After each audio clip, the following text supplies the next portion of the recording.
Buenos días, ¿qué tal? ¿Cómo amanecieron? Un gusto saludarles. Es jueves 29 de septiembre del año 2016 y vamos a apartarnos un poquito de la agenda mediática diaria normal. Tenga usted las precauciones del caso. Voy a hacer un paréntesis. Hoy precisamente está convocada una serie de marchas. La más importante es del sector salud, empleados del sector salud que van a marchar desde el centro, el corazón de la capital hacia la Asamblea Legislativa. Hoy hay plenaria también. Y precisamente es el tema de la lucha que están llevando a cabo sindicatos por la situación de el pago del escalafón, este incremento salarial que por ley les corresponde, y lo que están buscando es que lo ponga el gobierno, el Ministerio de Salud en este caso, dentro del presupuesto general de la Nación para el próximo 2017. He ahí el detalle, por favor tome las precauciones. Hay otra marcha que está siendo convocada desde acá, desde la explanada del Salvador del Mundo, va hacia Casa Presidencial, así que se va a ver muy complicado el tráfico. Salga temprano de su casa, por favor, si es que tiene que ir muy lejos, cruzar la ciudad sobre todo, si es lo más importante. Vean, haciendo después de este pequeño parangón, quiero decirles que hoy vamos a salir de la agenda mediática. El problema es el siguiente, vean, cada día está teniendo mayor incidencia, es mi percepción, el tema de la enfermedad, del cáncer y todas sus expresiones. Pero, ¿qué es lo que se está haciendo para poder ayudar a las personas que son diagnosticadas con este padecimiento? Vamos a hacer este programa en la víspera del inicio del mes de la lucha contra el cáncer. Octubre es el mes de la lucha contra el cáncer y muchísimos doctores, muchísimas organizaciones de la sociedad civil están trabajando, están ayudando a las víctimas. Fíjense, por experiencia propia les puedo decir que el cáncer, si es detectado a tiempo, tiene cualquier persona que sea diagnosticado con este padecimiento, tiene muchas posibilidades de sobrevivir. Pero quiero decirle una cosa además, el cáncer no distingue condición social o estatus social. El cáncer en todas sus expresiones tampoco distingue color, raza, no distingue. Usted puede estar padeciendo en este momento esta enfermedad y quiero decirle que la batalla se puede ganar principalmente desde el tema optimismo. Si usted tiene fe, esperanza, se fortalece, yo creo que ese es el 50% de la lucha, de la batalla ganada. Sin embargo, es bien difícil. Vamos a conocer inclusive hoy un testimonio de personas que están luchando en contra de esto y también de organizaciones que lo están haciendo, últimos tratamientos para esto, porque quiero decirle que si usted se pone en las manos de las personas adecuadas, de los especialistas adecuados, puede salir adelante. Ya no es como antes, tratamientos bastante complicados que causaban bastantes estragos en las personas con estos padecimientos. Ahora la tecnología, los avances medicinales están permitiendo poder darle una mayor esperanza, no solo una mayor esperanza de vida, sino una mejor calidad de vida a las personas mientras superan, por supuesto, este padecimiento. En El Salvador hay muchísimas personas que están luchando contra esta enfermedad y para ellos vamos a dedicar este programa esta mañana. Usted me conoce, yo soy Josué Natán Baquis, en jueves 29 de septiembre del año 2016. Hablemos claro, completamente en vivo desde los estudios de TVO Canal 23 en la capital salvadoreña. Desde los estudios de Televisión Oriental en San Salvador, esto es Hablemos Claro. Comenzamos.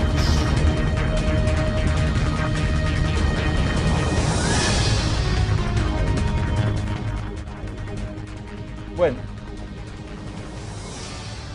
lamentablemente vamos a iniciar este programa. Malas noticias, por supuesto, pero muy esperanzadores. La gran familia de la empresa TVO Canal 23 está de luto. El padre de una de nuestras compañeras de trabajo, la periodista Elsie Someta. Falleció ayer el señor José Someta, como repito, padre de nuestra compañera de trabajo, parte del staff de periodistas que trabaja allá en el departamento de prensa en la ciudad de San Miguel, en la base de operaciones de nuestro programa. Estamos con Elsie, estamos por supuesto con ella, sabemos que es una situación complicada perder a uno de sus progenitores, pero pedimos al Altísimo resignación, pero sobre todo mucha, pero mucha fuerza para ti. Y adelante, Elsie, yo te conozco, estuvimos compartiendo un par de capacitaciones y sé que eres una mujer de temple fuerte, así que adelante. Toda la familia de TVO Canal 23, por supuesto, y nosotros acá, la filial San Salvador, en la capital, pues también te mandamos nuestro más sentido pésame. Un abrazo muy fuerte, fraterno.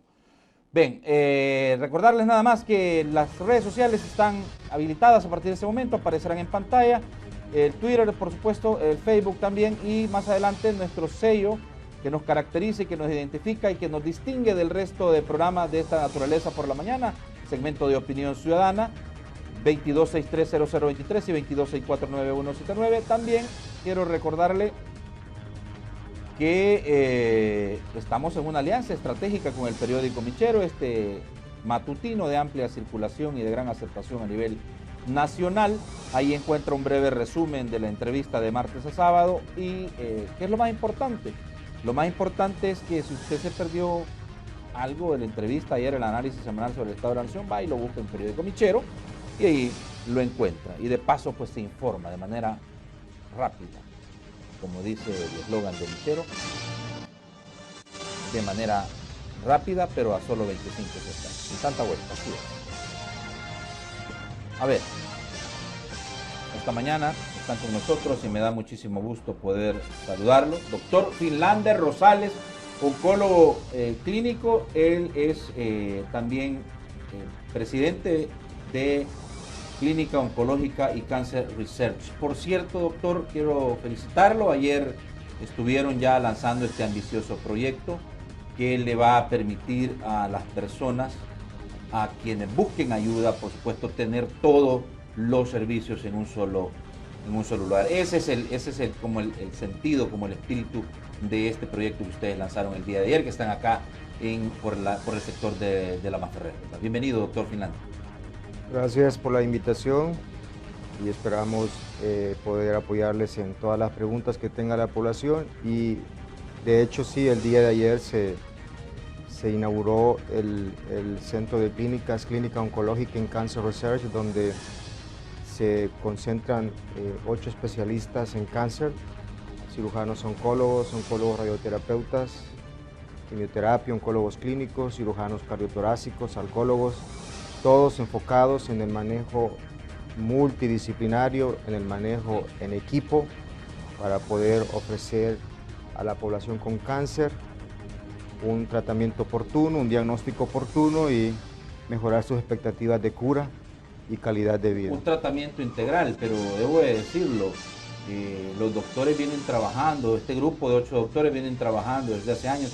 Yo lo denominaría como un esfuerzo que no tiene a la base el lucro, más bien sí que las personas tengan en un solo lugar todo lo necesario para no estarse moviendo tanto, sino que ahí mismo van a poder ir viendo a todos los especialistas de acuerdo al tratamiento que le toque y de acuerdo también al tipo de cáncer que esté padeciendo, ¿verdad, doctor?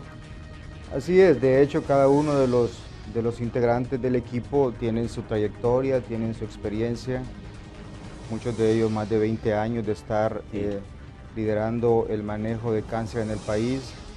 Entonces lo que hemos tratado de hacer es unirnos y poder ofrecer a la población, como dice el eslogan, excelencia y experiencia en el manejo integral del cáncer. ¿Cómo no? Está con nosotros también el doctor Fidel Campos, oncólogo radioterapeuta del Centro Internacional del Cáncer.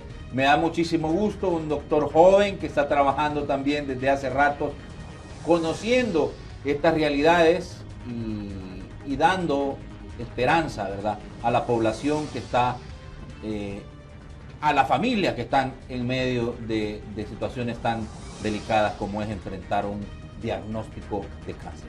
Así es. Bueno, muchas gracias por la invitación y qué bueno que en su programa se toman el tiempo para poder hablar a la gente acerca de este tema que es tan importante, porque, como bien dijo, sí es un problema que día con día estamos viendo más casos, más problemas de cáncer, sí.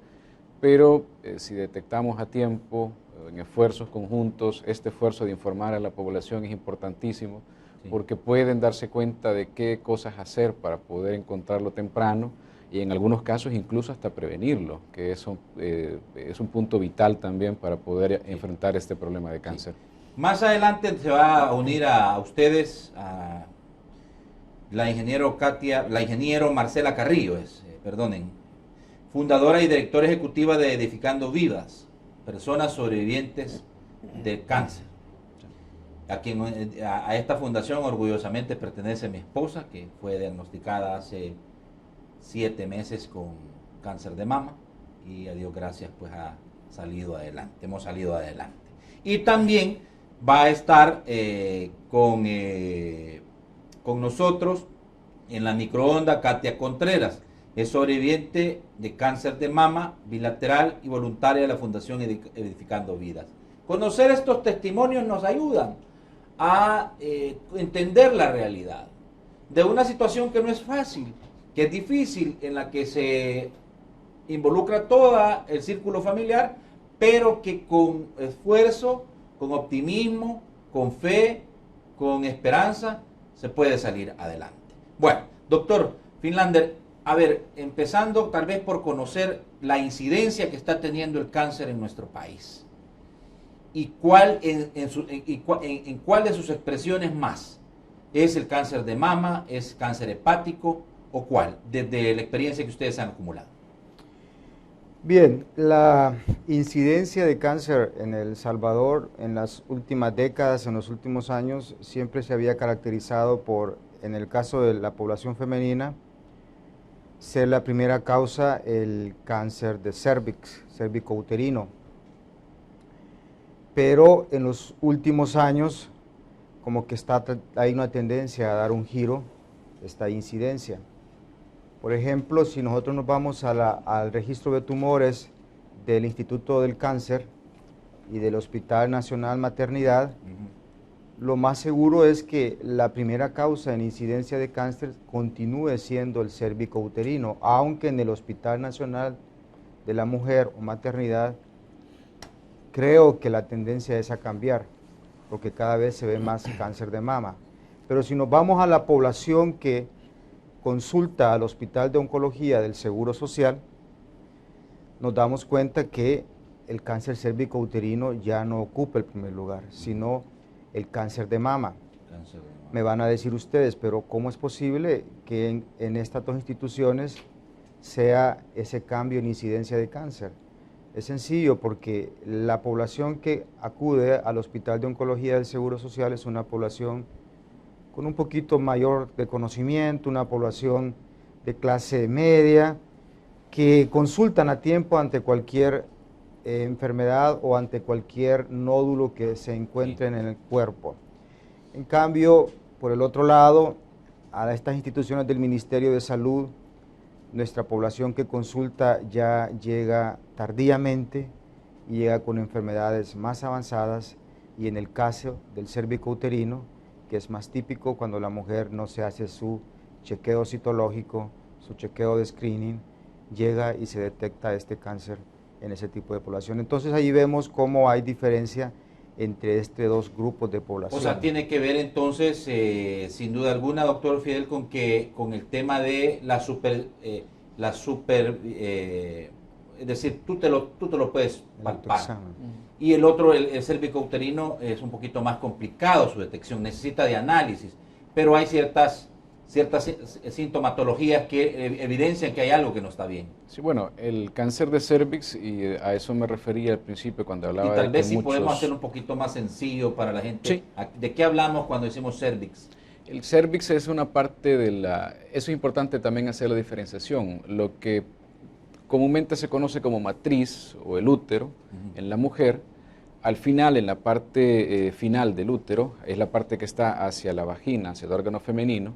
Entonces está una parte, un órgano pequeño que se llama el cuello uterino. Comúnmente le decimos cervix, entonces, pero es el cuello uterino.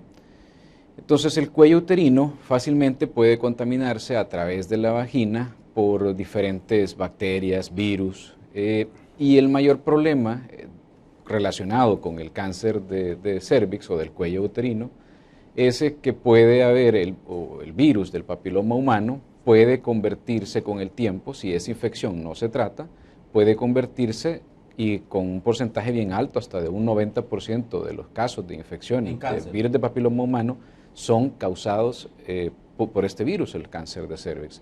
Entonces, podría ser prevenible o es prevenible si se hace una citología a tiempo, el Papa Nicolau, la prueba del PAP que se conoce, y se detecta este virus. Si el virus se detecta y la infección se quita, entonces anulamos por completo el riesgo de que vaya a padecer un cáncer de cervix por la infección del virus del papiloma humano. Entonces, en ese caso es totalmente prevenible. Habrán algunos casos de cáncer de cervix o del cuello uterino que van a aparecer sin estar relacionados con una infección del virus del papiloma humano. Pero esos tipos de cáncer son muy pocos, son muy raros, y si se está haciendo la citología de manera constante, es importante remarcar que se debe de hacer después de iniciar las relaciones sexuales, no importa la edad, y hacerlo de manera anual. Todos los años debe de mantenerlo durante toda la vida de la mujer, debe de estarse haciendo la citología anual, porque eso va a detectar si hay una infección, no importa de qué tipo sea, tratarla y ahí parar cualquier avance que pueda haber. Y si lamentablemente se detecta un cáncer, pero se detecta temprano y es totalmente curable. Este es tema, doctor Campos, de quererse uno mismo, ¿verdad? Así es. De supervisarse, de hacerse los chequeos a tiempo. Eso es lo principal para poder detectar el cáncer, por lo menos en este caso, como usted dice, cervicouterino, el útero, pues, a tiempo, ¿verdad? Así es. Muy bien. Vean, es importante decir que aunque las tendencias estadísticas generalmente no corresponden directamente a pacientes individuales, son esenciales para que gobiernos, personas encargadas de formular políticas, profesionales de salud e investigadores entiendan las repercusiones que tiene el cáncer en la población. Esto no es sencillo, es decir, y se diseñen estrategias para abordar los desafíos que representa el cáncer para la sociedad en su conjunto. Las tendencias estadísticas también son importantes para medir el éxito de los esfuerzos para controlar y atender el cáncer. Partamos de esta premisa, doctor, para decir con qué efectividad se está combatiendo el cáncer en El Salvador, desde la experiencia que usted ha acumulado. Bien, podría hablar con propiedad porque soy médico oncólogo tanto del Ministerio de Salud como del Seguro Social. De la red pública de hospitales, del Seguro Social. Entonces, sí hay planes, sí hay programas, tratamiento para poder intervenir cuando el cáncer es diagnosticado. Pero sí siento que hay escasez en programas para ir a la población, educarla y que prevenga el cáncer, especialmente el cervicouterino, que es un cáncer, podríamos decir, infeccioso, porque es un virus en el porcentaje mayor de las mujeres que causa este cáncer. Entonces fácilmente podemos detectarlo y evitarlo a tiempo. En muchas partes del mundo, por ejemplo, para este tipo de cáncer cervicouterino, ya hay muchas estrategias primarias para poder evitar el cáncer. La primera de ellas es la educación, la segunda es intervenir. Ya existe una vacuna contra el cáncer cervicouterino, contra este virus del papiloma humano, que puede proteger a las niñas cuando se les inyecta cuando se les da esta inmunización pasiva a los 12, 13, 14 años. Podemos evitar que esta niña en un futuro vaya a adolecer de este cáncer si ella llegase a tener contacto con este virus. Igual también se puede hacer para otro tipo de población. Entonces, este tipo de estrategias todavía no las tenemos en nuestro país. Igual, la educación, a pesar de que tengamos promotores en salud, a pesar que las unidades periféricas del Seguro Social traten de capacitar. Lo que estamos denominando, doctor Finlander, como los ecos comunitarios, que es precisamente el anillo que pretende detectar a tiempo algunos casos, algunos padecimientos para evitar que lleguen hasta la red pública. Correcto, y estamos hablando de que esto ya tenemos décadas de estar luchando contra esto, en educar a la población y en hacerle conciencia a la mujer que un simple examen citológico le puede evitar esta enfermedad. Y si nos vamos al otro cáncer más frecuente en la población femenina, que es el cáncer de mama, sí, ahí todavía estamos más atrasados en planes de prevención, en prevención primaria. ¿Por qué? Porque todavía no existen estrategias para educar a la población femenina sobre el autoexamen, para educar a la población femenina, consultar a tiempo. No tenemos suficientes máquinas para poder estar haciendo tamizajes mamográficos a todas las mujeres de riesgo, que sería después de los 40, 50 años, tener ya su mamografía de base y estar chequeando cada 2 años sus mamografías de control. Ya no digamos pruebas genéticas y otro tipo de pruebas que se le pueden hacer a la población para poder ponerla en riesgo de que cualquier etapa de su vida podría desarrollar un cáncer de mama. Sí, esto es importante porque ustedes están hablando, doctores, que el sistema pudiera estar preparado para poder atender a un paciente cuando ya es diagnosticado en cualquiera de las etapas del cáncer. Pero esa no debería de ser la tónica. Debería de ser que antes el sistema pudiera tener una estrategia, una política para poder detectar eventualmente una persona en riesgo de poder padecer el cáncer. En el caso de lo que usted decía, doctor Campos, del cáncer cervicuterino, es el tema de una infección. Sí. ¿Sí? Y por el otro lado, en el cáncer de mama es un autoexamen sencillo que las mujeres, pero esta es cuestión de educación, pienso yo, sí, ¿verdad? Sí, por eso decía también al principio, estos esfuerzos es valiosísimo para la población porque estamos informando, estamos dándoles herramientas para que estén pendientes, estén evaluándose. El autoexamen es un método sencillo que basta con que se mantenga y se haga de manera rutinaria. Entonces, de hecho, la forma en que se debe de hacer también es una forma que debe de mantener esa misma rutina cada vez que lo haga para que no se pierdan datos a la hora de hacer el autoexamen. Sí es sencillo, pero tiene que ser de manera rutinaria y de manera ordenada, que es lo más importante. Y otra situación es que yo siempre les digo cuando hablo con las pacientes, el autoexamen al principio puede ser, nunca el autoexamen al inicio es buscando algo anormal. El autoexamen debe de ser conociendo qué es lo normal, eso es lo primero, que se evalúen, que se toquen y que sepan qué es lo normal de ella. Cada mujer es totalmente diferente.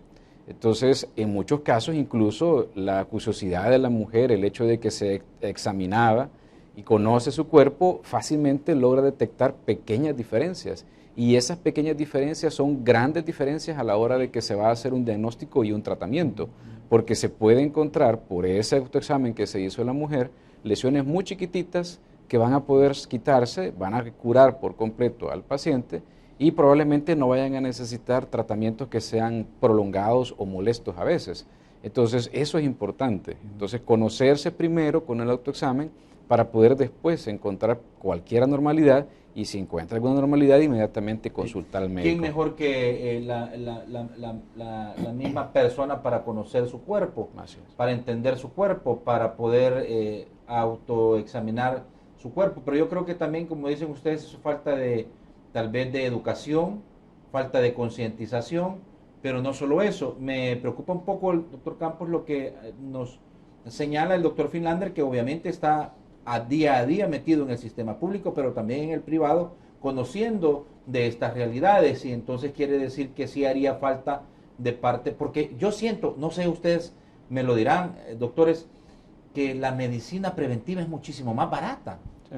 Y para los estados debería de ser como una política el hecho de mejor encontrar los casos antes de que lleguen a la red hospitalaria, que es donde usted ya le tiene que encamar, ya lo tiene que dar un tratamiento, y eso le significa una carga presupuestaria muchísimo más grande que si usted detectara con un tratamiento o antes de que llegue a la red pública un caso, por ejemplo, de una infección en el cervix, o en el otro caso también alguna normalidad en el cáncer de mama, que estamos viendo como los dos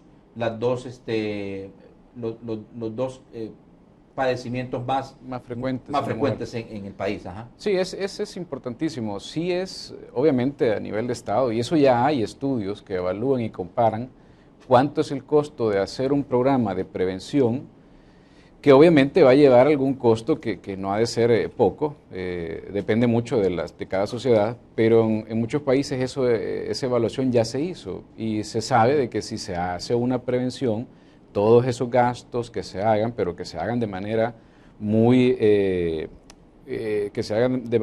ordenada, muy consciente y que de verdad sean funcionales. Bueno, porque no es lo mismo tener el programa. ¿Hay planes de prevención en el país? Sí existen, como decía el doctor, hay planes que ¿Hay políticas de prevención? Hay, pero probablemente no se están llevando a cabo de la manera más optimizada o idónea que debería de ser. Entonces, porque en algunos casos, y eso ya nos ha pasado, de que encontramos pacientes que de repente sí se han hecho citología diferentes ocasiones y todas han salido normales y de repente 2 meses después aparece con síntomas de una enfermedad que ya estaba creciendo y no se pudo detectar a tiempo. Entonces, políticas hay, pero hay que llevarlas a cabo de la manera adecuada. Pero cuando venís, por ejemplo, con una serie de exámenes clínicos de prevención y te salen todos te salen normales y de repente venís 2 meses después con algún padecimiento que tú dices, bueno, ¿y qué pasó? ¿Pudieran ser también estudios erróneos, hasta una posibilidad de mala praxis, ¿o no? No mala praxis, lo que pasa también que a veces no hay una forma de estándar de hacer los estudios, y si no hay un control de calidad de la forma en que se hacen los estudios, entonces todos los estudios tienen la capacidad de que puedan darnos lo que nosotros conocemos como un falso positivo o un falso negativo. Entonces, y eso es lo que a veces sucede. Entonces, si se tiene con el cuidado de hacerlo de manera adecuada los estudios, entonces nos van a ayudar. Pero si no, nos van a hacer jugar en contra. Sí existen políticas, sí existen planes de prevención, dice, pero a lo mejor no están siendo aplicados de la manera más correcta. ¿Usted comparte esta posición del doctor Campos?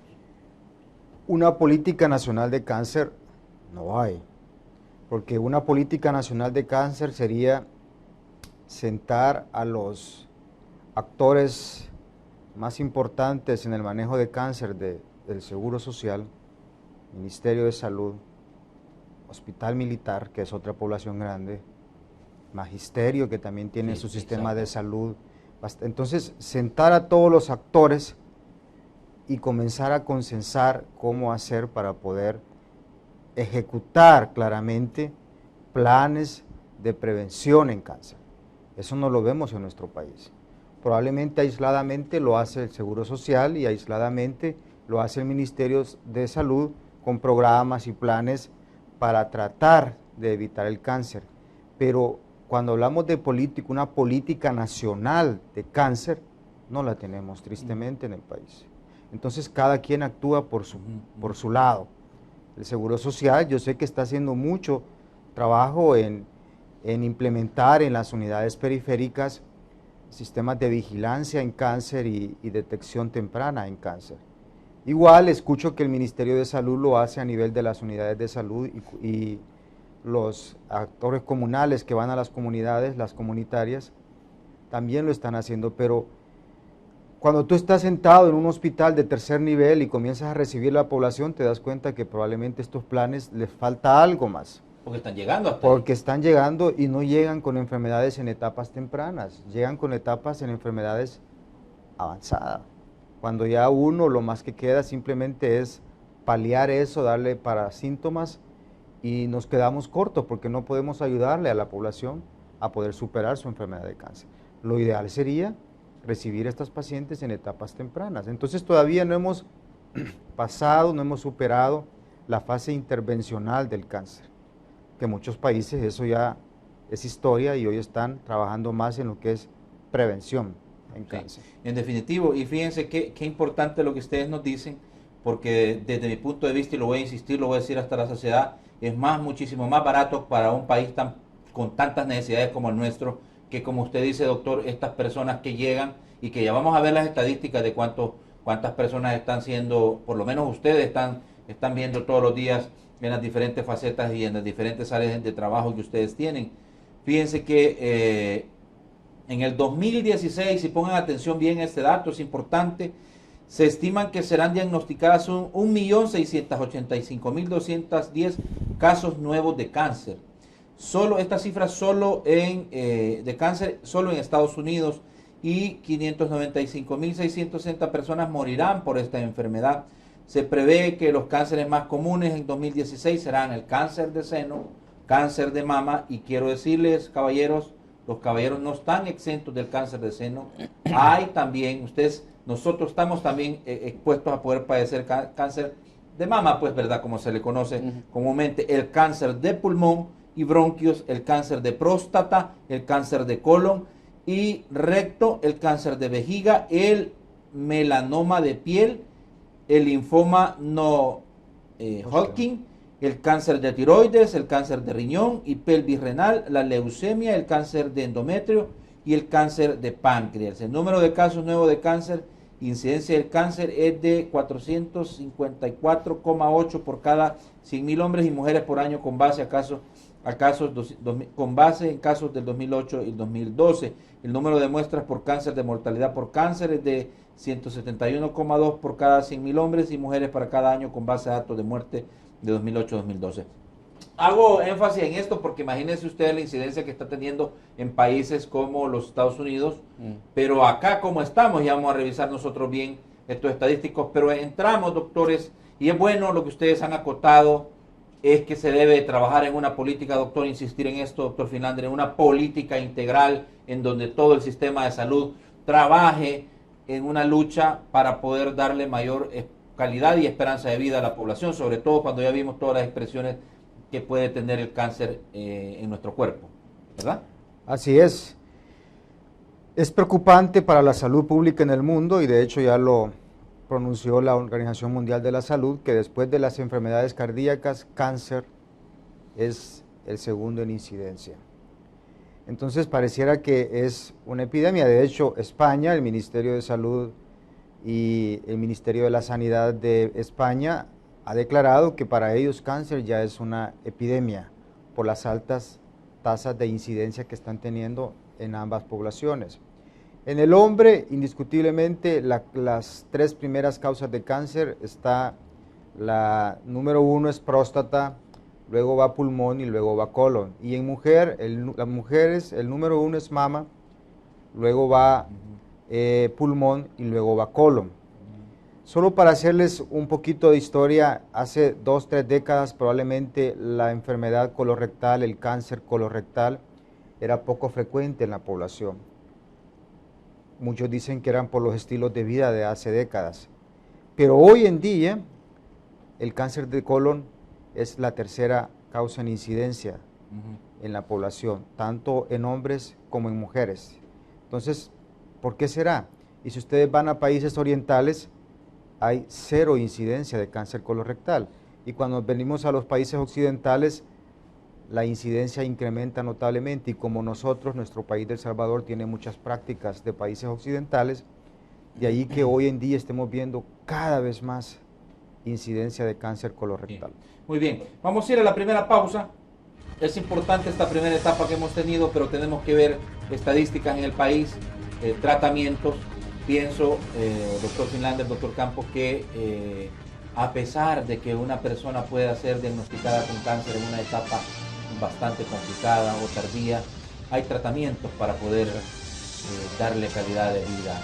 A veces las situaciones son difíciles, graves, pero yo insisto, este programa también tiene mucha cuota de educación, parte esencial de que usted pueda ganar la batalla del cáncer es de que usted mismo haga conciencia de que usted tiene que hacerse sus chequeos, sus autoanálisis para poder hacerlo. Solo lo dejo con un dato. Fíjense que en el Hospital Nacional de la Mujer María Isabel Rodríguez, del 1 de enero al 31 de agosto de este año 2016, La institución ha ofrecido 5.605 consultas en el área de consulta externa y ha detectado 346 nuevos casos de cáncer, de los cuales 125 son de mama y 151 de cuello uterino. Es decir, están casi que a la par. En el caso de las mujeres, no estamos viendo hombres, que usted ya dijo, la próstata, pulmón y colon, que es importantísimo. Vamos a hablar de esto por supuesto, con nuestros invitados esta mañana, doctor Finlander Rosales, oncólogo clínico, presidente de Clínica Oncológica y Cancer Research, y doctor Fidel Campos, oncólogo radioterapeuta del Centro Internacional del Cáncer. Vamos también a unir a esta plática a quienes están haciendo una labor social bastante grande. El ingeniero Marcela Carrillo, fundadora y directora ejecutiva de Edificando Vidas, sobrevivientes, sobre todo personas sobrevivientes de cáncer, y que pueden contar. Pausa, sus comentarios a redes sociales, alguna pregunta quiere hacer los doctores, aquí va a ser de manera gratuita, ¿verdad? Así que por favor aprovechenlo y háganlos a través de las líneas telefónicas y el Twitter que está activado. Regresamos.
Estamos aquí platicando en la pausa con los doctores en referencia a lo que ya habíamos hecho énfasis sobre el tema, la necesidad, creo yo, de que se creen las políticas para ayudar. Sí. Sabemos que hay tantas necesidades en el Ministerio de Salud, doctor Campos, claro que sí, hay tantas necesidades, pero trabajando de manera estratégica, ordenada y con una política clara, yo creo que se puede hacer muchísimo bien en el tema precisamente del cáncer como tal y, como decía yo, de todas sus expresiones, ¿verdad? Sí, fíjese, retomando esto de la política nacional, que pues ya quedó bien claro, no la tenemos en el país, y es bien claro el ejemplo que usted acaba de leer. Todas las estadísticas que leyó de Estados Unidos están perfectamente bien diseñados esos programas, y puede dar todavía al gobierno de Estados Unidos la capacidad de poder decir qué es lo que va a pasar adelante y de estar preparados. Es decir, vamos a tener un incremento de este tipo de cáncer de aquí a 10 años, porque es la tendencia que hemos visto todos los años atrás. Y se preparan, y esta es la forma, estos son los programas que vamos a desarrollar enfrentando a esto que se nos viene. Lamentablemente nosotros no lo tenemos, porque no tenemos una base de datos, una estadística a nivel nacional.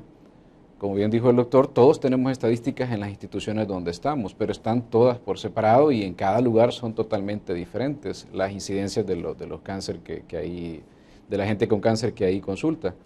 Pero no hay una estadística a nivel nacional que nos permita eso, que nos permita anticiparnos, sí, o que nos permita desarrollar programas que vayan a ser efectivos para hacerle frente a un problema de cáncer que se nos está viniendo.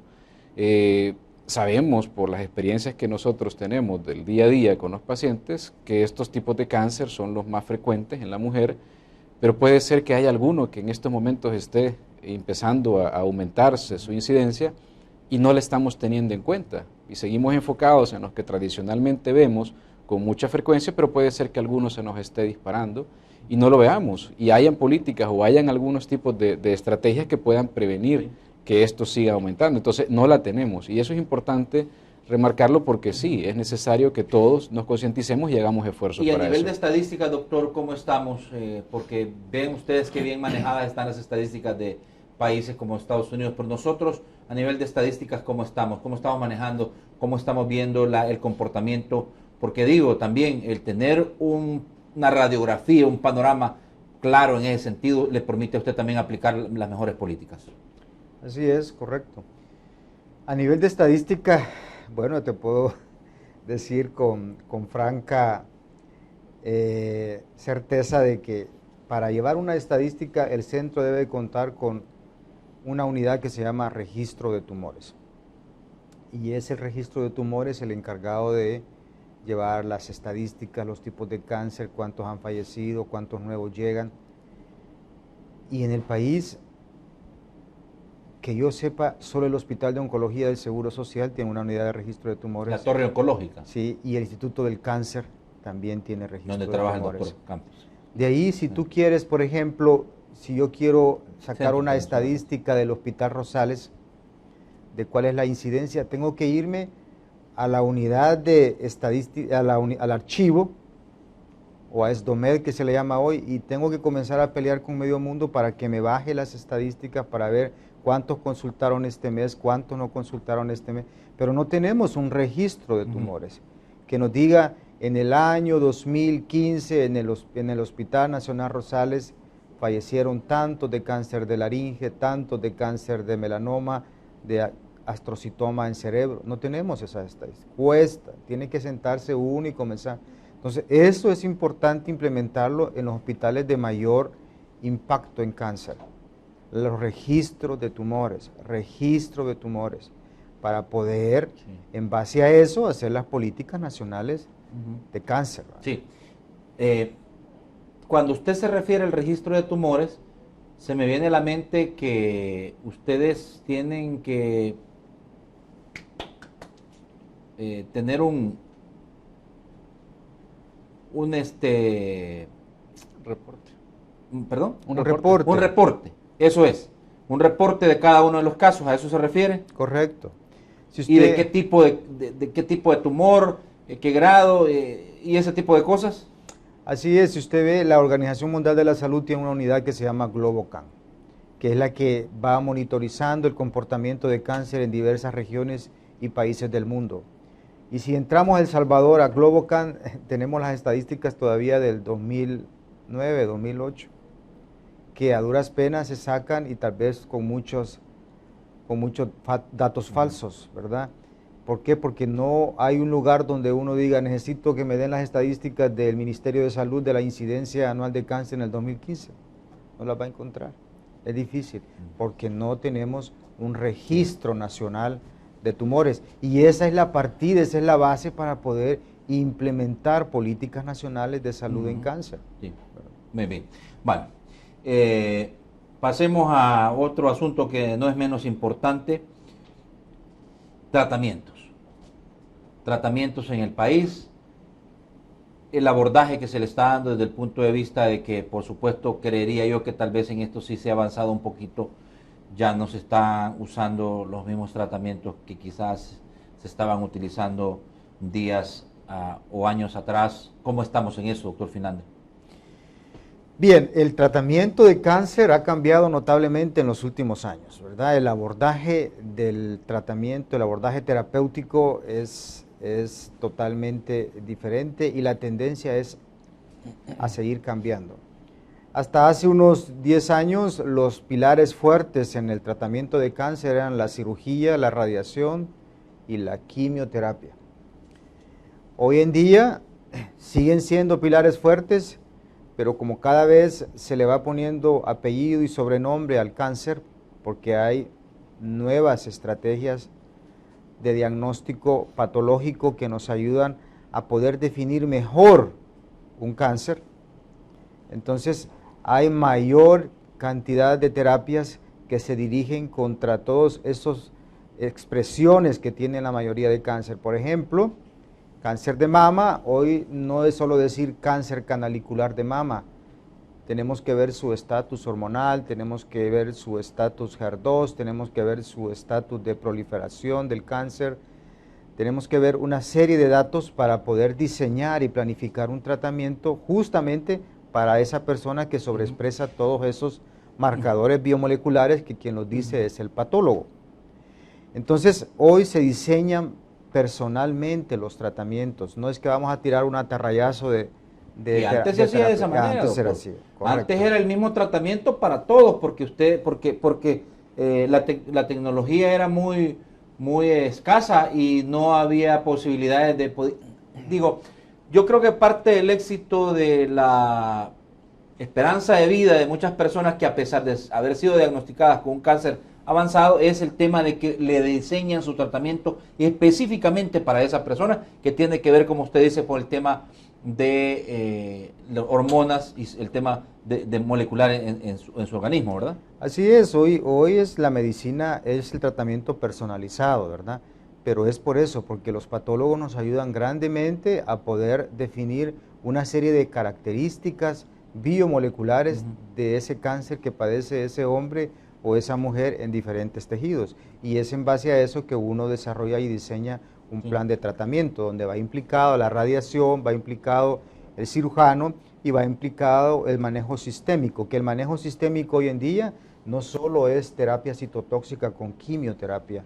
Hoy en día se hablan de terapias blanco, anticuerpos monoclonales, y lo nuevo que se está discutiendo cada vez más es la inmunoterapia, que es totalmente diferente al tratamiento de quimioterapia. Sí. ¿Por qué le tienen tanto miedo, doctor, y hay tanto mito alrededor de la quimioterapia?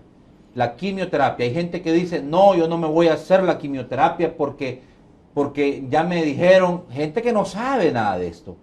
O sea, de repente viene a usted y lo aconsejan mal y le dicen, no te hagas la quimioterapia porque fíjate que si te haces la quimioterapia te vas a terminar muriendo de todas maneras. Sí. Bueno, eso tiene mucho que ver, primero con lo que ya decía el doctor Rosales, porque antes los tratamientos eran prácticamente el mismo para todos y no había un tratamiento que fuese especializado o personalizado para cada paciente.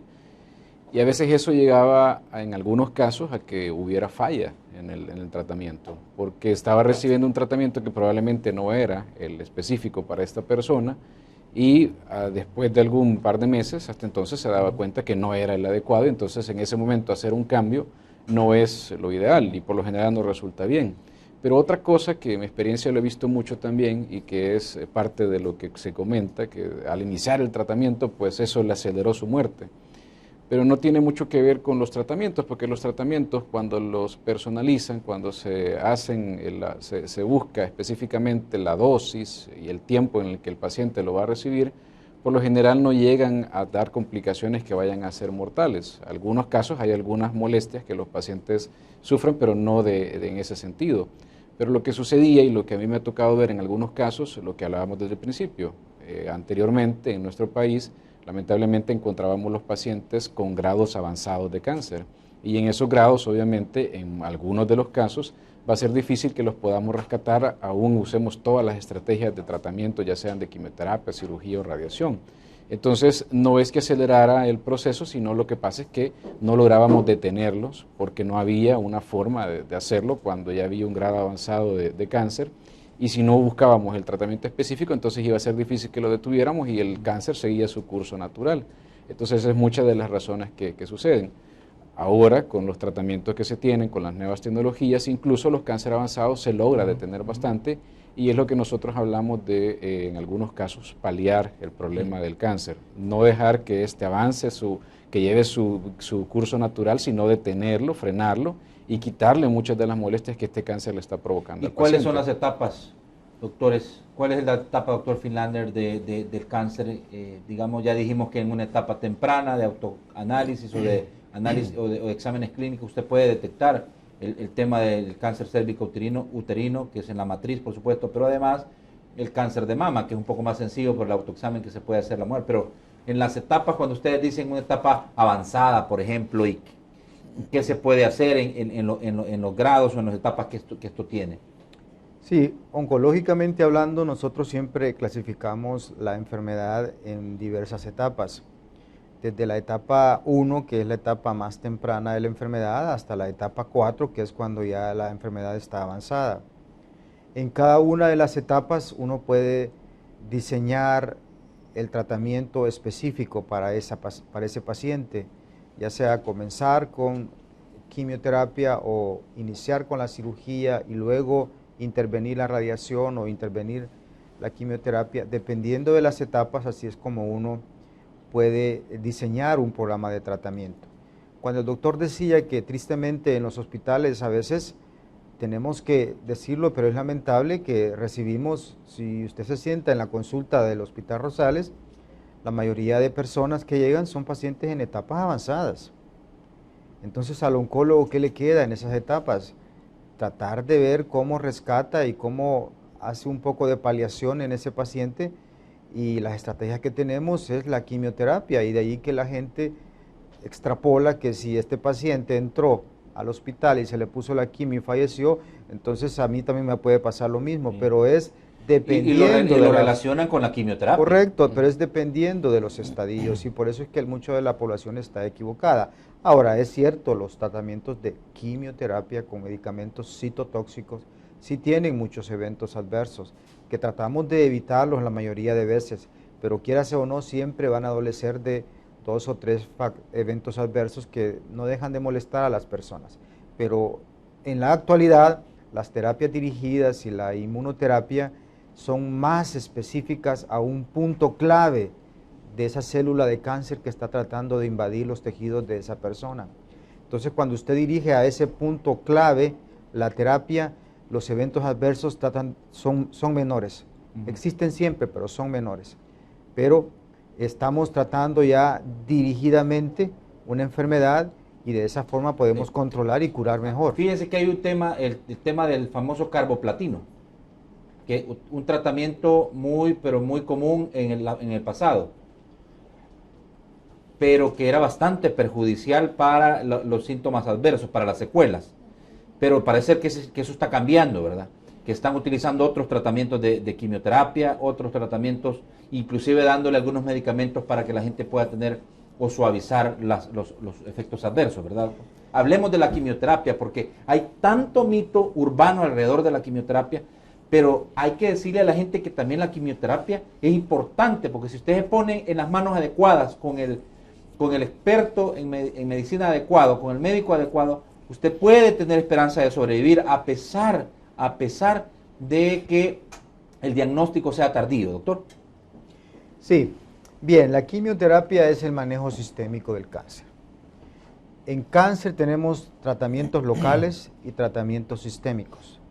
Tratamientos locales es la cirugía, es la radiación, que se van justamente a una parte del cuerpo a manejar el cáncer. La quimioterapia, el manejo sistémico del cáncer, es con quimioterapia, con hormonoterapia, con anticuerpos monoclonales y con inmunoterapia. ¿Qué significa eso? Que la aplicación de estos medicamentos actúa en todo el cuerpo. En todas partes del cuerpo se va este medicamento a ejercer su función.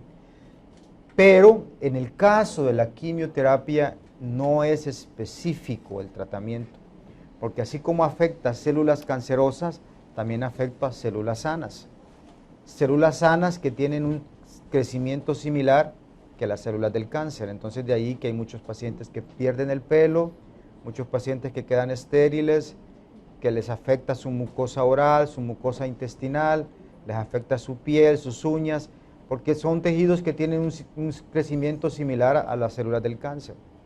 Usted hablaba del platino. Sí, el platino es un medicamento que todavía hoy en día lo seguimos utilizando, ¿verdad? Para muchas patologías es un medicamento clave.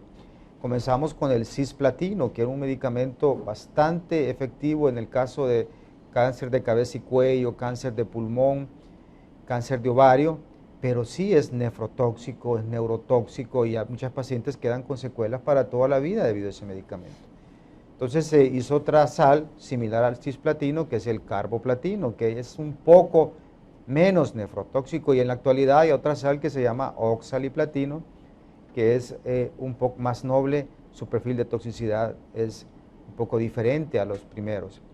Pero sí, la mayoría de moléculas que utilizamos en quimioterapia citotóxica tienen sus secuelas y tienen sus eventos adversos. Ahora, de todas maneras, todavía hay gente que se resiste al tema. Cuando ya le dicen quimioterapia, la gente dice muerte. Pero no debe ser visto de esa manera, doctor Campos. No. Como dijo el doctor Rosales, y es importante remarcarlo, sí, muchos de estos medicamentos pueden hacerles, en algunos casos, molestias a los pacientes, pero son claves el uso de estos medicamentos y usados en las manos expertas, funcionan muy bien y se pueden controlar esos efectos tóxicos. Entonces, ya no es el sinónimo de muerte que antes había en cáncer y en los manejos que se daban. Hoy en día, si los manejos son controlados y el cáncer se detecta a tiempo, el cáncer puede ser curable. Eso es importante remarcarlo. Y sobre todo en el cáncer de mama, fíjense, es la 4ª causa de muerte en la mujer salvadoreña. Esto es bien delicado, es bien complicado, y sobre todo cuando dicen ustedes los casos llegan tardíos a los hospitales, y es ahí donde se complica aún más el tratamiento. Insistir, parte importante y primordial para que usted le pueda ganar la batalla al cáncer es que usted ha detectado a tiempo, que usted piense en que debe de combatirlo, pero lo más importante es la prevención. Eso no hay para dónde. Todos los casos, doctores, solo porque ya tengo acá en los estudios, ya por supuesto estábamos esperándole porque quiero hablar con ella básicamente sobre la situación de esta fundación tan importante que está haciendo un trabajo muy encomiable. Ya está con nosotros. Le voy a dar la más cordial de las bienvenidas a la ingeniera Marcela Carrillo, la fundadora y directora ejecutiva de Edificando Vidas, conformada por personas sobrevivientes de cáncer. ¿Y cuántas historias ha visto el ingeniero Carrillo? Y cómo, ya vamos a hablar, solo quiero agotar. Bienvenida, ingeniero. Muchas gracias. Gracias realmente por abrirnos los espacios para pasar el mensaje de prevención, para pasar el mensaje de diagnóstico temprano, para quitar esos mitos, pero para también decirles que estamos aquí, que somos un grupo de sobrevivientes que podemos amarte y que no importa el estadio de tu cáncer, el tipo de cáncer, el lugar donde lo tengas, hay otros que ya pasaron y que han sobrevivido. Sí, claro. Doctores, para cerrar esta etapa, todas las expresiones de cáncer tienen que ser tratados en determinada etapa con quimioterapia y radioterapia. La mayoría de veces sí.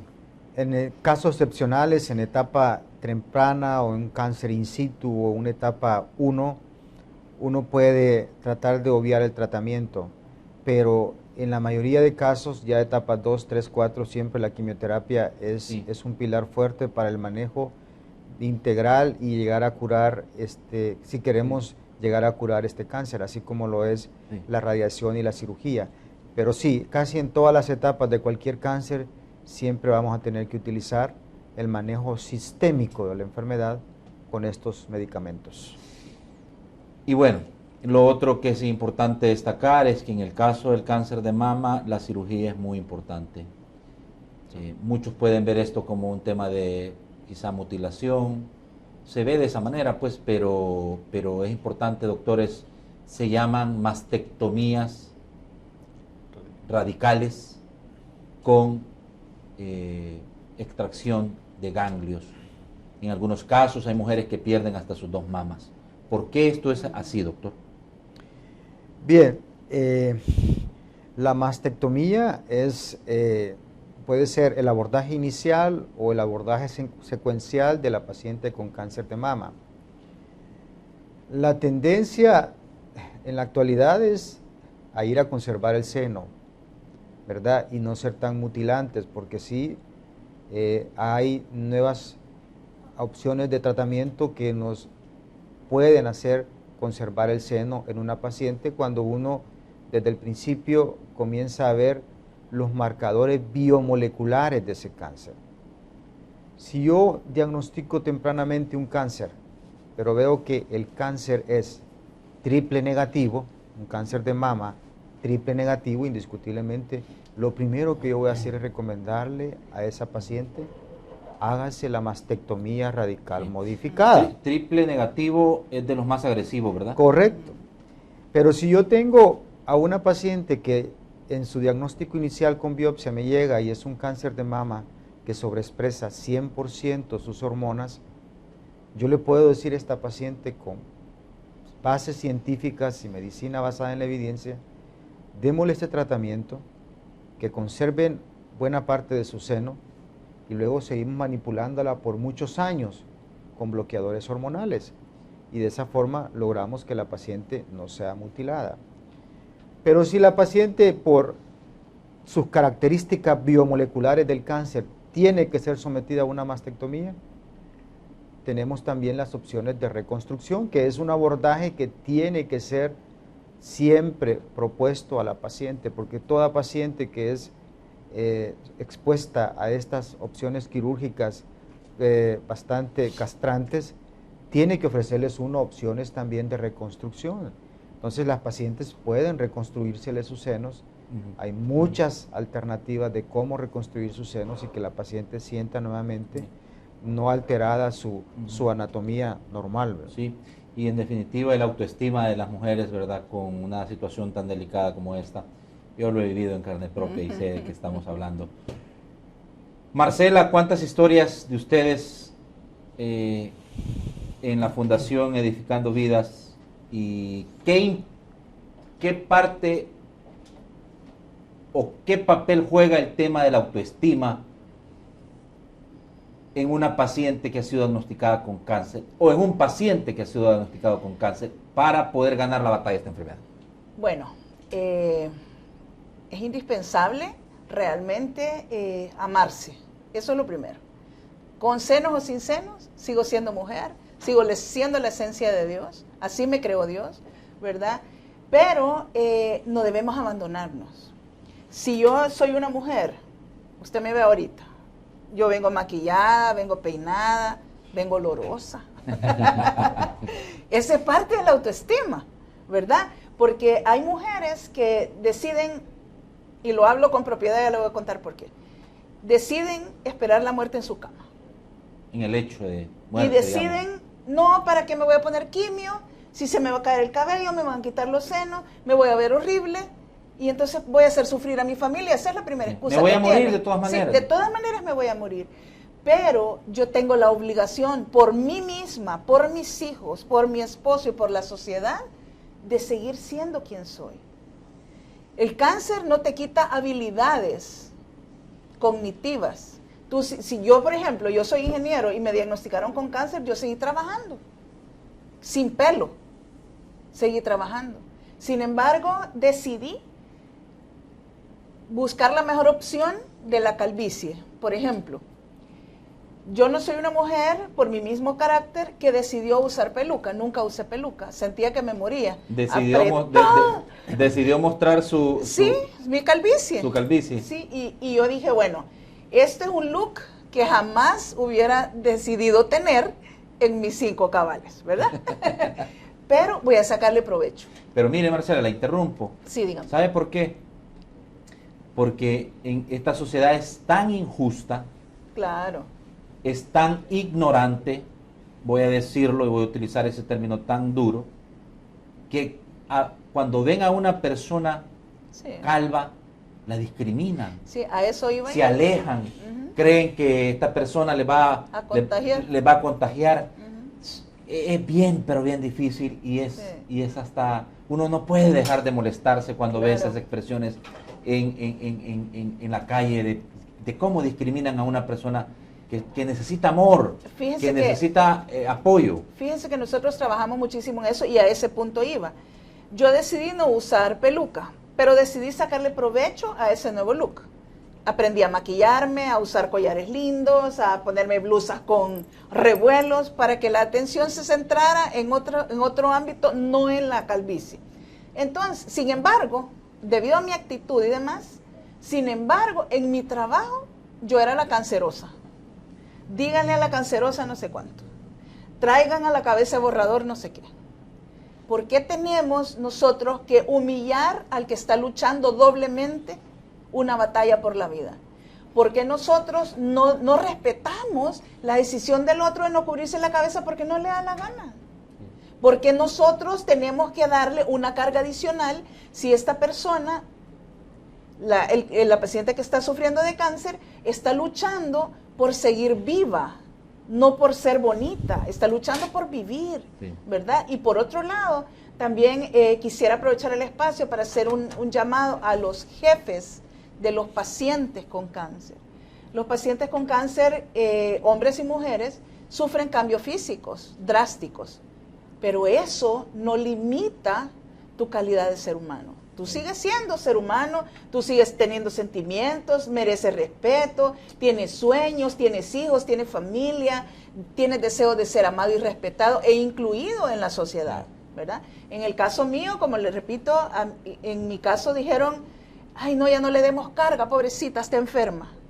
Sí, está bien durante el tratamiento, muchas gracias, pero después lo que hicieron fue sacarme del grupo. Yo tenía una gerencia nacional en un ministerio, lo que hicieron fue sacarme el escritorio al jardín. Y para me convertí, no tener contacto con usted. Exacto, y me convertí en de ser gerente, pasé a ser técnico. Sí. Discriminación total, pura. Total. Doctores, ¿qué piensan de esto? Sí, nuestra sociedad no está todavía educada, aunque cada vez lo vemos. Por ejemplo, en el mes de octubre vemos cómo muchos medios de comunicación se encargan de divulgar que es el mes del sobreviviente, el mes del cáncer de mama, etcétera. Pero aún cuando un familiar de nosotros tiene esa enfermedad, la persona que no se ilustra, que no conoce, que no se educa sobre eso, trata de esa forma al sobreviviente o al paciente de cáncer. Lo rechaza. Totalmente. Hay rechazo, hay discriminación. Entonces, eso no debe de ser así, porque eso va en contra de la actitud. A veces, como dice Marcela, los sobrevivientes y los pacientes de cáncer muy bien, son guerreros, porque están luchando contra esa enfermedad para poder superarla. Valientes. Y viene alguien con comentarios y una serie de interrogantes que pueden afectar su autoestima o pueden afectar su perspectiva de vida, indiscutiblemente eso afecta bastante. En definitivo. Y todos los días somos una sociedad hipócrita, ¿verdad? Dice que dedicamos un mes para el tema de la lucha contra el cáncer, pero mientras no me pase a mí, ¿verdad? Claro. O mientras no tenga a alguien cerca. Sí, el mes del cáncer, porque este programa lo estamos haciendo en la víspera del mes de la lucha contra el cáncer, pero somos hipócritas, doctor. Yo creo que también es importante, y bueno, para eso son estos espacios, para poder informar a la población, porque muchas de las cosas y de los mitos que todavía existen en el país, con los pacientes con cáncer, muchas personas tratan de aislarlos porque también tienen miedo que ya sea el tratamiento de radiación o el tratamiento de quimioterapia, los puede contaminar. Muchos saben ya que el cáncer no se pasa por contaminación, pero a veces tienen miedo que sean los medicamentos de quimioterapia o la radiación que el paciente recibió la que los puede contaminar a los demás, y es importante que sepan que no van a contaminar a nadie, no tienen por qué aislarlo, porque a mí me siguen preguntando cuando llegan a tratamientos de radiación que si se tienen que aislar porque van a un tratamiento de radiación o porque están en quimioterapia. Entonces eso también es importante remarcarle a la población. No tienen por qué hacer eso. Las personas no llevan contaminantes ni de quimioterapia ni de radiación. Tenemos listo el enlace.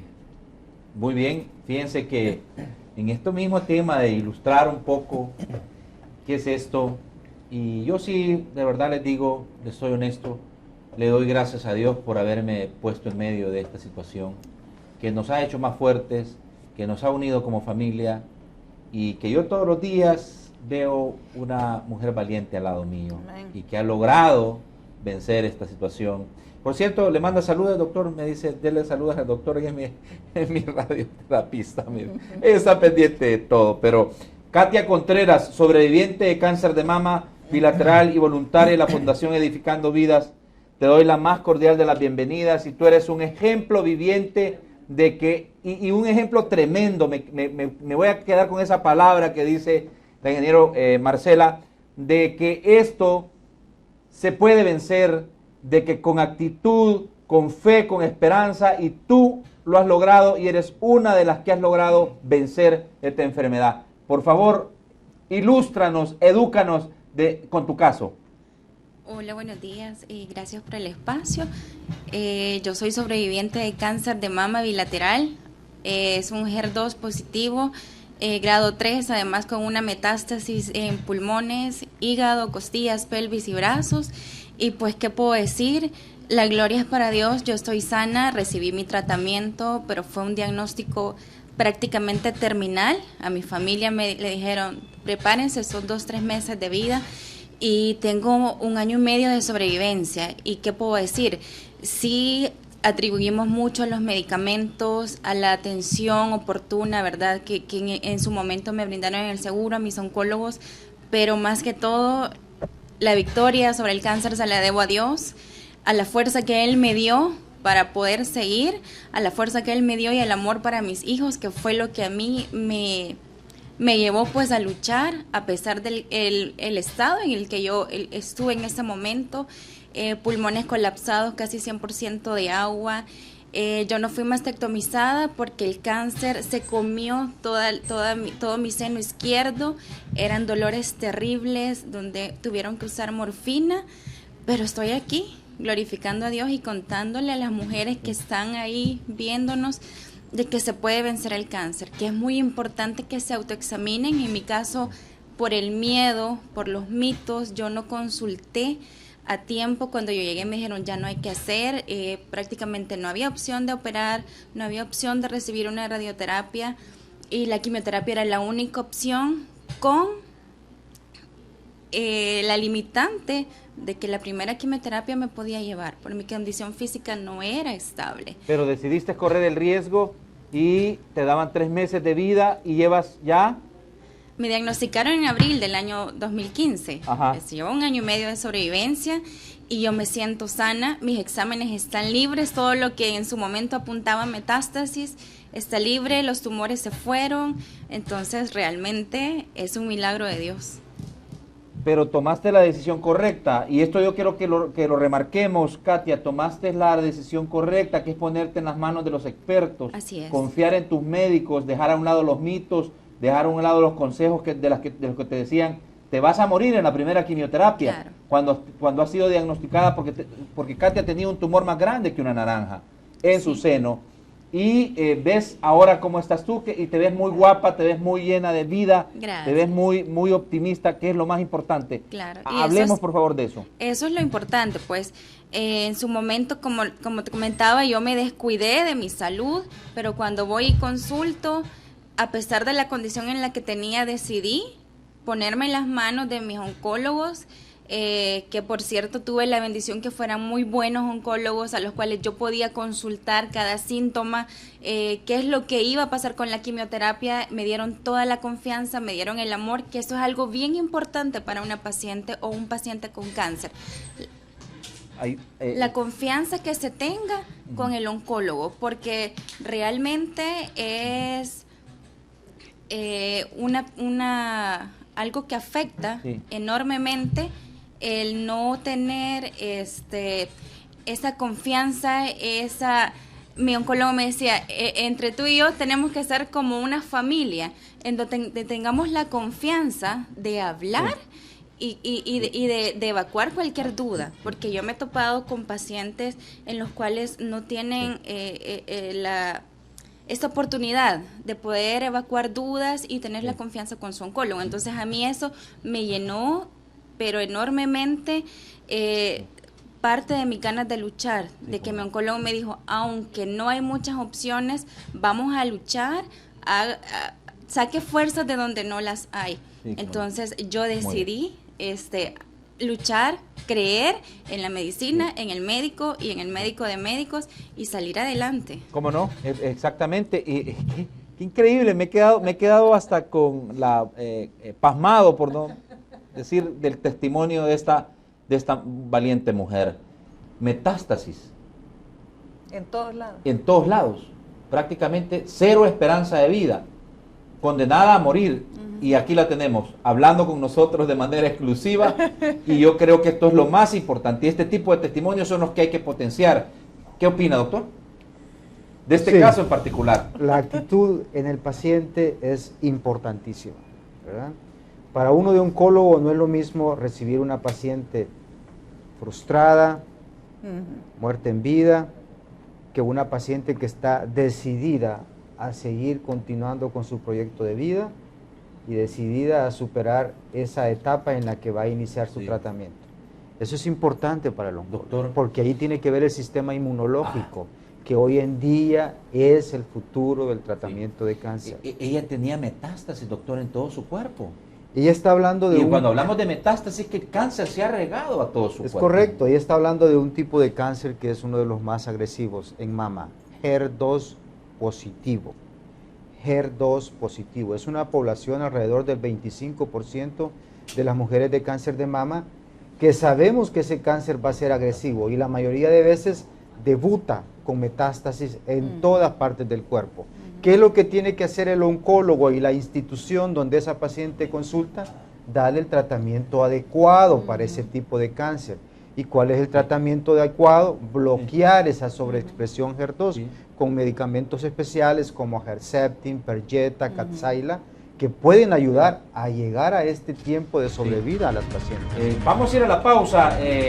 Katia, quédate, vamos a regresar contigo, vamos a ir a la conclusión, vamos a escuchar un par de comentarios de los amigos, vamos a interactuar con ellos a través de las líneas telefónicas, han mandado también comentarios a las redes sociales y quiero decirles que concluyamos en que hay esperanza. Este testimonio es claro, es básico, aprendamos, eduquémonos.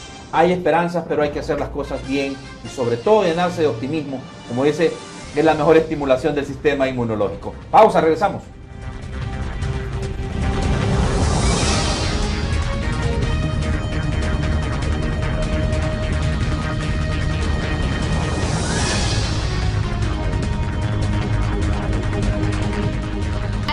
Tu superación montando tu propio negocio, aprendiendo estilismo y colorismo profesional en el Instituto Superior de Cosmetología Gustavo Adolfo. Cursos impartidos personalmente por Gustavo Adolfo y personal altamente calificado.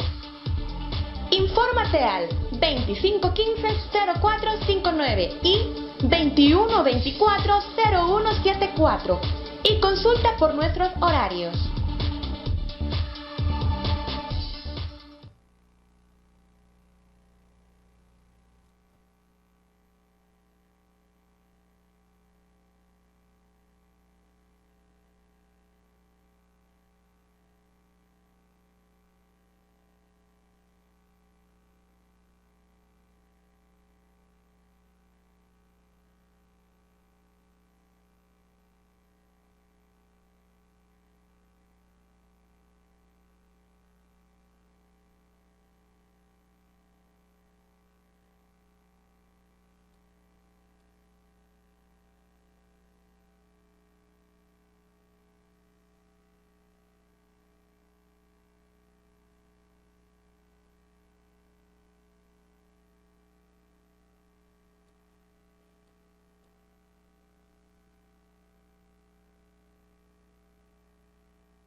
Bien, a ver, vamos a abrir el teléfono a 2 líneas telefónicas. Queremos escuchar a la gente. Este es un programa diferente, nos salimos del esquema diario, de lo que la gente está acostumbrada, de lo político, de lo económico, de las marchas que hoy están, que está complicado ya El Salvador del mundo, ya una marcha de los veteranos de guerra que van hacia Casa Presidencial, tomen precaución, y de los que van también para la marcha de los trabajadores de la salud.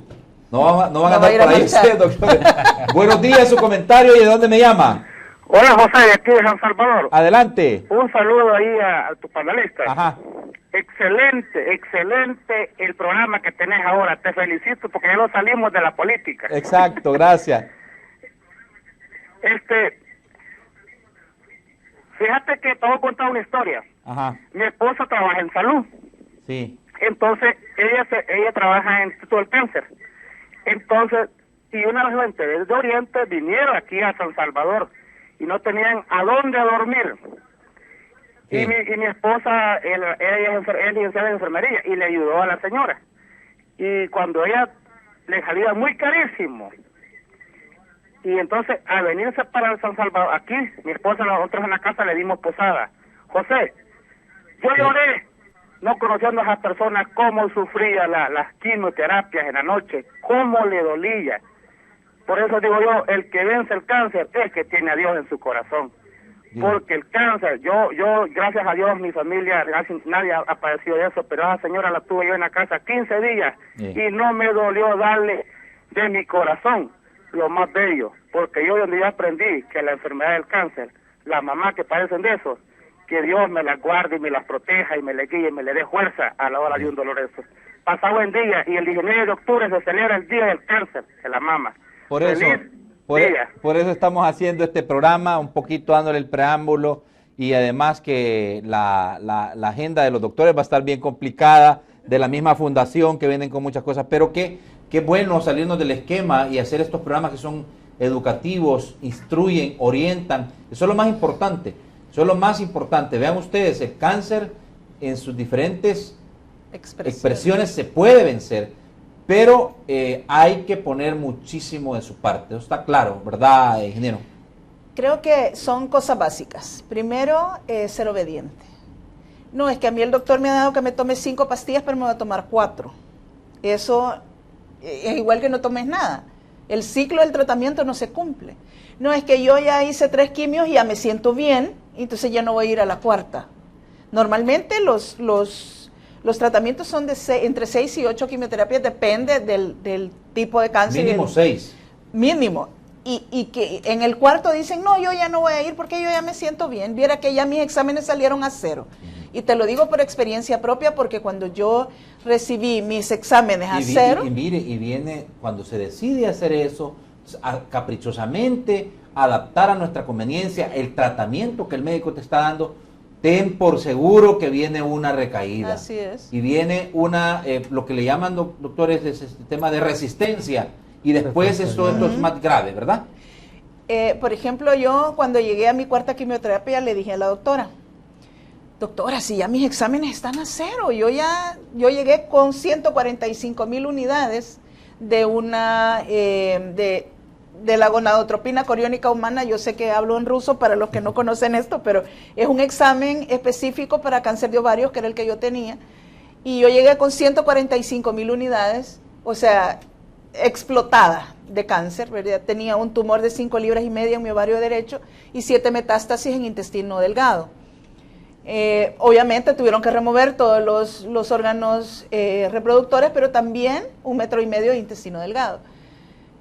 Cuando llegué a mi 4ª quimioterapia y ya mis niveles estaban abajo de 0, le dije a la doctora, ya no hay necesidad de seguir. Yo, diciéndole a la doctora. Usted recomendó. Sí, ya no hay necesidad de seguir. Y la doctora me dijo, si usted se retira, es como que no ha hecho nada.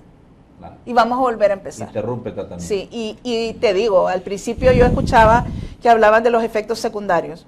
Son duros, durísimos, pero duele muchísimo más irse muriendo a pausas con la enfermedad y no tener un tratamiento. En definitivo, como lo que ha hecho, por supuesto, Katia Contreras. Y Katia, ¿qué tú le puedes decir a las personas que están iniciando, que ayer les dijeron usted tiene cáncer? Los doctores acostumbran a decirle a los familiares y a las personas, su examen salió malo, le dicen, porque no le quieren decir que tiene cáncer para no afectar emocionalmente a la persona, pero siempre hay una afectación. ¿Tú qué les dices, Katia?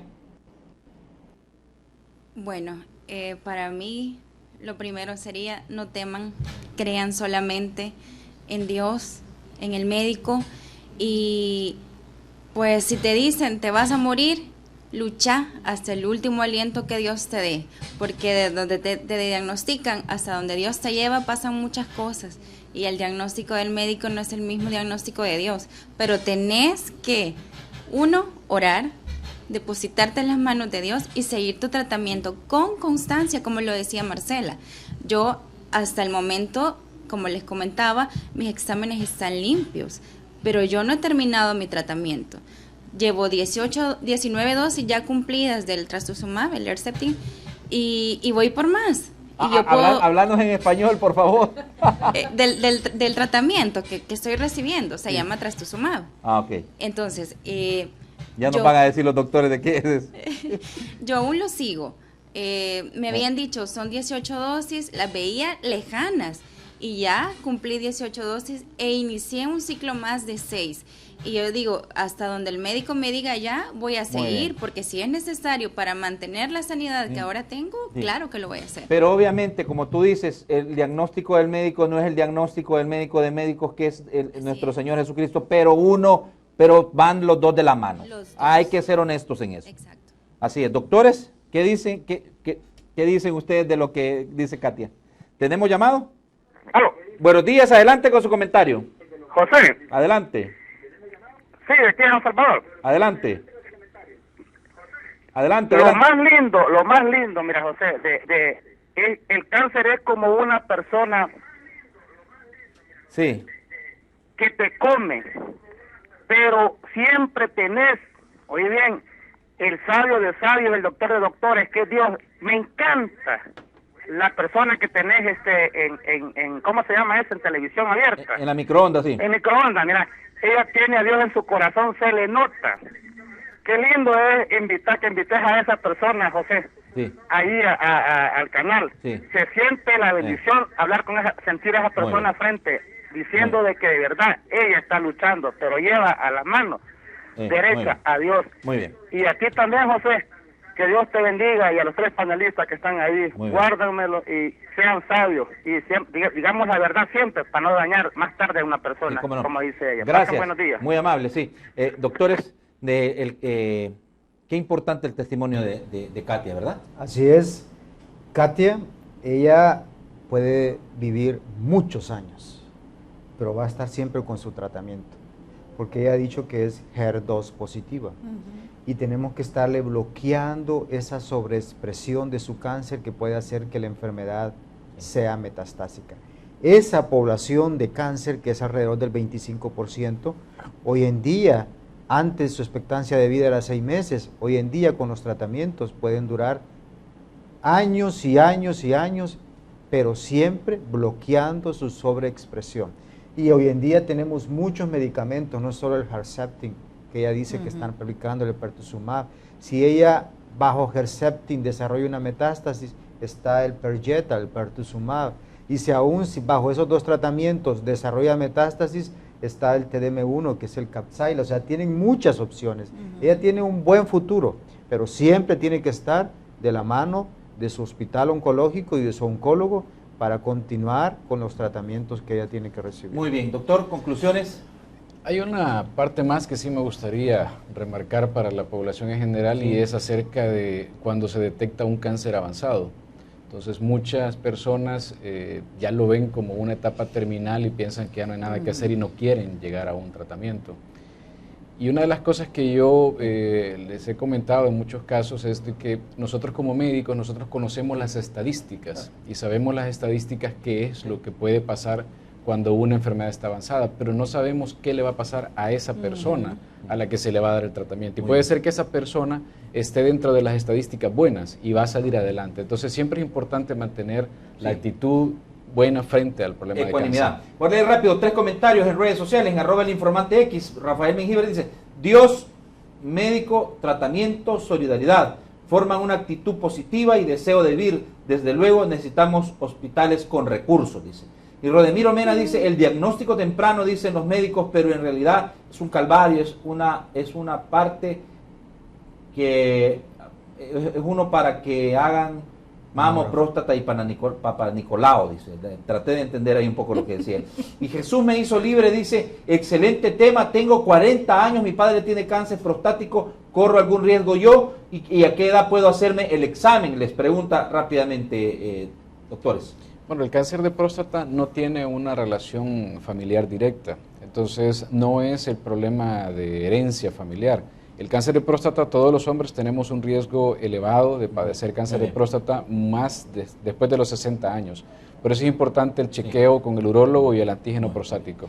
Ingeniero Marcela, una conclusión rapidita, tengo 30 segundos. Bueno, agradecer primero el programa y en segundo lugar a ti que nos estás viendo, tú que tienes cáncer, tú que has sido diagnosticado o tú que ya superaste el cáncer igual que nosotros. Bienvenido al mundo de los sobrevivientes. Aquí se trata de seguir indicaciones médicas, seguir con controles, no abandonar. 5, 10, 15 años, tengo 9 años de sobrevida y sigo controlándome cada 6 meses. Muy bien. Adelante. Perfecto. Katia, te saludo en un momentito y quiero decirte que eres una expresión, un gran ejemplo de vida. Sigue adelante y vas a ser parte de la gala también de este desfile de la lucha contra el cáncer que está organizando la Fundación Edificando Vidas. Así es. Gracias, Dios te bendiga. Bendiciones. A ver, bueno, un programa importante, estamos viendo un par de fotografías de lo que aconteció ayer, es la inauguración oficial de esta nueva alternativa también integral para poder que se traten del tema con el tema del cáncer. Aquí estamos viendo al doctor ya en estas instalaciones acá por la Colonia Escalón, por el Redondel Maferrer hacia arriba, y pues también ahí están dando ustedes todo su conocimiento, doctor. Gracias por la oportunidad y a la comunidad les digo que traten de hacerse estos chequeos completos para poder hacer detección temprana en cáncer y poder ofrecerles cura de la enfermedad. Para el médico es triste recibir cáncer en una etapa avanzada y nuestras herramientas para ese tipo de cáncer son bien escasas. Así es que mejor temprano que tardío. Doctor, ¿dónde están estas nuevas instalaciones? Clínica Oncológica en Cancer Research está en la Colonia Escalón, en la avenida Maferrer Norte y Quinta Calle Poniente, casa 5220. Sí. Ahí está el grupo de especialistas, el equipo multidisciplinario para el manejo con excelencia para el cáncer. Muy bien. Doctor Finlander Rosales, oncólogo clínico y director presidente de Clínica Oncológica y Cancer Research. Y doctor Fidel Campos, oncólogo radioterapeuta del Centro Internacional del Cáncer. Me da mucho gusto. Un joven profesional que está también ayudando a muchísimas personas. Y le agradezco por ayudar también a nosotros, a mi esposa, el radioterapista de mi esposa. Que ya salió de eso, gracias a Dios. Pero todavía no le dan el alta, le falta. Y la ingeniera Marcela Carrillo, fundadora y directora ejecutiva de Edificando Vidas Sobrevivientes de Cáncer. Muchísimas gracias, de verdad. Y a los doctores que son nuestros amigos, nuestros aliados. Muchas gracias de verdad por todo lo que hacen por nosotros. Sin ustedes estaríamos en un barco a la deriva, de verdad. Sí. Un aplauso para todos ustedes. Dios les bendiga. Les deseo muchísimo. lo mejor y primero Dios, si las circunstancias lo permiten, si las circunstancias lo meritan, seguiremos tratando de salirnos del esquema diario, del acontecer mediático, de lo que está marcando la agenda para tratar de educar con estos programas. Perfectísimo. Que son importantísimos para nosotros. Muchas gracias. Mañana es el debate femenino. No se lo pierda, un programa muy esperado. Estamos abriendo espacio para que las mujeres puedan estar con nosotros. Viene Silvia Bonilla, abogada, viene Bessie Ríos y Julia Evelyn Martínez. Se excusa hoy por hoy Saraí Molina porque está de viaje, está creo que está en Europa viendo el tema de los sindicatos allá en el viejo continente.